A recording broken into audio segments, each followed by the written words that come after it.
కానీ ఈరోజు ఏం జరుగుతూ ఉంది హైదరాబాద్లో మీరే చూడండి.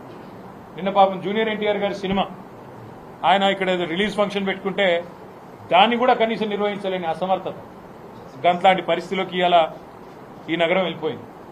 ఇంకోవైపు చాలా విచిత్రంగా ట్రాఫిక్ సమస్య నాకంటే బాగా మీకే తెలుసు, నాకంటే ఎక్కువ మీరే తిరుగుతారు.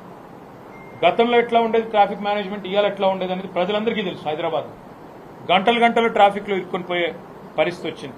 హైదరాబాద్ మహానగరాన్ని ఒక విశ్వనగరంగా తీర్చిదిద్దాలనే ఉద్దేశంతో చిన్న పండుగ వచ్చినా మా మంత్రులు ఆనాడు స్వయంగా కూర్చొని దగ్గర కూర్చొని అటు అధికారులు, రెవెన్యూ కావచ్చు, మున్సిపల్ కావచ్చు, పోలీస్ కావచ్చు, సమన్వయం చేసి శ్రీనివాస్ యాదవ్ గారు, మహమూద్ అలీ గారు, సబిత గారు, మా గౌరవ శాసనసభ్యులు దగ్గర ఉండి చూసుకునేది.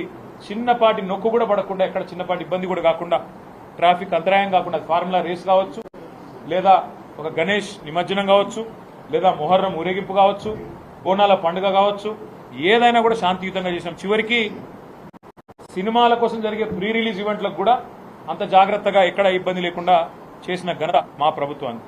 కానీ ఈరోజు ఏం జరుగుతూ ఉంది హైదరాబాద్లో మీరే చూడండి. నిన్న పాపం జూనియర్ ఎన్టీఆర్ గారి సినిమా ఆయన ఇక్కడ రిలీజ్ ఫంక్షన్ పెట్టుకుంటే దాన్ని కూడా కనీసం నిర్వహించలేని అసమర్థత, గంట్లాంటి పరిస్థితిలోకి ఇలా ఈ నగరం వెళ్ళిపోయింది. ఇంకోవైపు చాలా విచిత్రంగా ట్రాఫిక్ సమస్య నాకంటే బాగా మీకే తెలుసు, నాకంటే ఎక్కువ మీరే తిరుగుతారు. గతంలో ఎట్లా ఉండేది ట్రాఫిక్ మేనేజ్మెంట్, ఇవాళ ఎట్లా ఉండేది అనేది ప్రజలందరికీ తెలుసు. హైదరాబాద్ గంటలు గంటలు ట్రాఫిక్లో ఇరుక్కొని పోయే పరిస్థితి వచ్చింది.